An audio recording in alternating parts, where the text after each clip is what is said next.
en RDC, République démocratique du Congo, j'ai réalisé des choses qui m'ont vraiment fait mal au cœur. La plupart des bâtiments que j'ai vus, où il y avait un supermarché propre, c'est-à-dire un supermarché avec les normes conformes, un supermarché adéquat, n'appartenait pas aux Congolais. La plupart appartenaient aux Libanais, si pas les Pakistanais ou les Indiens. Et vous verrez la majorité des gens qui travaillent, qui sont en train de balayer, en train de nettoyer, en train d'essuyer, sont tous Congolais. Mais au management, c'est des Libanais. C'est exclusif. Et vous remarquerez aussi qu'à la caisse, il y a peut-être une Congolaise en train de donner et échanger de l'argent. Mais derrière elle, il y a toujours un Indien, ou un Libanais, ou un Pakistanais en train de vérifier ce qu'il est en train de faire. Ça fait mal de voir une population se battre chaque jour, pendant que tout ce qu'il y a de bien appartient aux Libanais. Les boîtes de nuit, les restaurants classe, tout ça, ça appartient aux Libanais. Maintenant, il y a une nouvelle vague. Il y a les Chinois qui arrivent aussi, les Chinois qui sont là. Pendant que le Congolais se bat en spiritualité contre les démons de son village, contre les esprits qui ont été envoyés par sa tante pour détruire son avenir, le Chinois prie Bouddha pour que Bouddha lui donne l'opportunité de venir au Congo et s'enrichir. Pendant que le Congolais crie espérant aller à Dubaï, aller à New York ou en France pour y trouver une vie meilleure, le Chinois prie Bouddha pour venir au Congo et s'enrichir. Dans les mines, dans les diamants, dans tout ce que ce pays a à offrir. À Kinshasa, il y a deux Kinshasa. Il y a Kinshasa et République de la Gombe. Gombe, c'est la ville. D'accord? Donc la ville est Kinshasa. La ville où il y a des bureaux est Kinshasa. Et ceux qui vivent dans Kinshasa ne sont pas nécessairement considérés ou respectés autant que ceux qui vivent dans la République de la Gombe, qui est la ville. Maintenant, la République de la Gombe, qui est la ville, a presque entièrement été vendue aux Libanais. Parce qu'ils possèdent tout ce qu'il y a comme building, tout ce qu'il y a comme construction, de masse construction, emphatique appartiennent aux Libanais. Je me demande un jour s'ils disaient, bon ok, désormais, nous on veut plus de vous les Noirs, restez là-bas, on va couper cette partie, ça va devenir le Liban. Vous faites quoi? Nous sommes ici dans un pays où tout est importé. Papier hygiénique importé, allumettes importées, pâte dentifrice importée, tout est importé par les Libanais ou les Chinois. Le Chinois prie Bouddha pour qu'il quitte la Chine et qu'il vienne au Congo, achète des terres à Kinshasa, des terres où il travaille le sable. Je ne sais pas comment vous appelez ça techniquement. Le sable qu'on vend aux Congolais pour aller construire leur maison. Donc le Chinois quitte la Chine, il vient au Congo, achète vos terres à moins cher, travaille le sable et vous revend le sable pour vos propres constructions. Il quitte chez lui, il vient dans tes terres, il travaille tes terres, il te les vend. Et tu achètes. Et il devient millionnaire. Pendant que toi, tu pries encore demandant la bénédiction venant de Dieu. Qu'est-ce qu'on n'a pas compris de la vie? Il ne suffit pas de prier, mes frères. La prière seule est insuffisante. Rome n'a pas été construit à travers la prière. L'avion que vous prenez n'a pas été fabriqué à travers la prière. Le téléphone ou l'ordinateur ou la télévision à travers laquelle vous me regardez aujourd'hui n'ont pas été fabriqués à travers la prière. On ne peut pas avoir une société où les gens prient, ne font que prier, ne fournissent aucun effort pour changer, pour s'organiser, pour étudier, pour s'entraider, pour évoluer en communauté. Avez-vous déjà vu les Chinois aller acheter chez des gens ailleurs s'il y a un Chinois qui produit le produit qu'ils cherchent? Avez-vous déjà vu un Juif aller acheter ailleurs du pain, du sel, des aliments, des habits chez une autre personne s'il y a un Juif qui en vend? Il n'y a que les Noirs qui font ce genre d'histoire.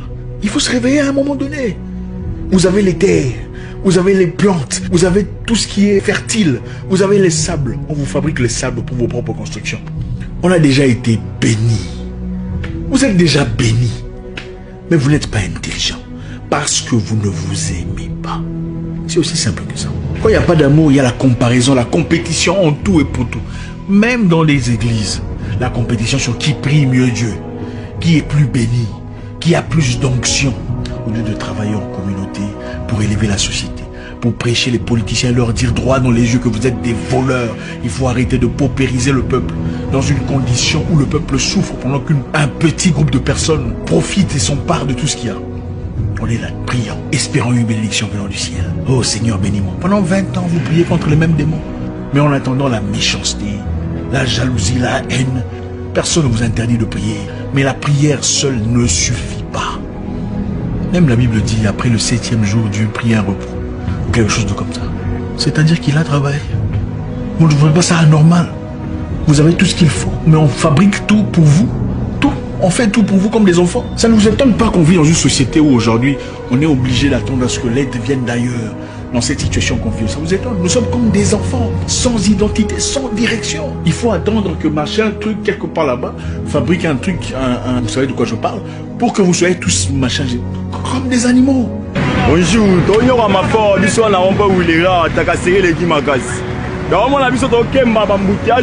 qu'est-ce qui nous est arrivé? Oui, la Bible a dit qu'il faut prier sans cesse, mais la Bible a aussi dit il y a un temps pour tout. Il y a un temps pour réfléchir, sans nécessairement réfléchir dans la spiritualité. Tout n'est pas spirituel, les amis. Pourquoi vous ne priez pas pour faire vos enfants? Il faut passer à l'acte, n'est-ce pas? Pourquoi vous ne priez pas pour que vous soyez rassasiés? Il faut passer à l'acte. Quand vous puez de la bouche, pourquoi vous ne priez pas pour que la puanteur parle? Il faut brosser sa bouche. L'homme a une responsabilité physique à sa vie et son avenir. L'objectif de la vie, ce n'est pas de prier pour aller au paradis. Ce n'est pas pour ça que nous existons. Ne serait pas-il fou d'un Dieu créer un homme pour qu'il vive pendant un temps et mourir et aller au paradis? Pourquoi il n'a pas laissé les gens au paradis? Pourquoi il n'a pas carrément laissé les gens là où ils étaient dans l'inconscience? Il t'emmène ici, bon tu souffres pour aller au paradis. C'est ça la récompense. Qui vous a dit ça? Qui vous a dit que l'objectif de l'humain, c'est venir souffrir sur terre pour finalement voir s'il mérite d'aller au paradis ou pas? Même un gars de l'élémentaire ne pourrait pas faire un concept aussi stupide. Vous êtes sur terre pour des objectifs bien précis, pour laisser votre marque dans l'histoire. Regardez, si vous aviez votre maison, permettriez-vous à un étranger de venir s'établir, prendre une chambre, changer la couleur et vous dire où vous pouvez entrer ou pas? Vous ne le ferez pas, n'est-ce pas? Mais nous sommes les mêmes à autoriser ces mêmes histoires venant des étrangers. Je n'ai rien contre les Chinois et les Libanais.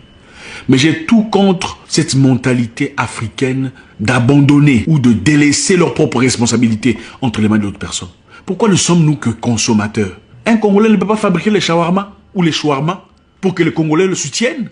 Il faudrait que ça vienne d'un Libanais pour que ça ait de l'ampleur et de la considération, le respect. Pour un Congolais, vous voudriez un prix plus bas, n'est-ce pas? N'est-ce pas? N'est-ce pas qu'on voudrait un prix plus bas parce que tu n'es pas arabe?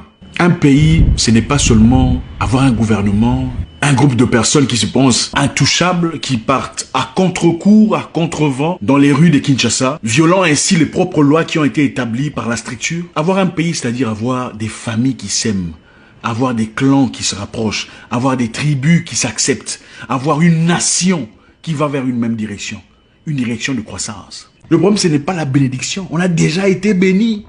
L'or se trouve ici, le diamant, le casse, tout ce qu'il faut pour faire fonctionner le monde qu'ils ont là-bas se trouve ici.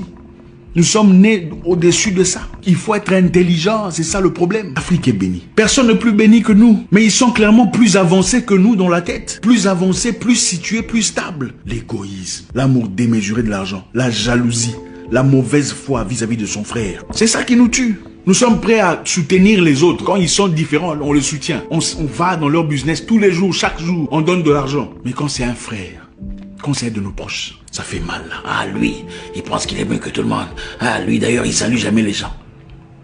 Sommes-nous dignes de ces personnes qui sont mortes pour notre liberté? Il faut se poser la question. Si c'est Dieu qui bénit, il bénit aussi les méchants qui travaillent. Il bénit aussi ceux qui ne prient pas parce qu'ils sont intelligents. Vous êtes déjà béni. Développez votre intelligence et votre attitude. Chaque chose a son temps.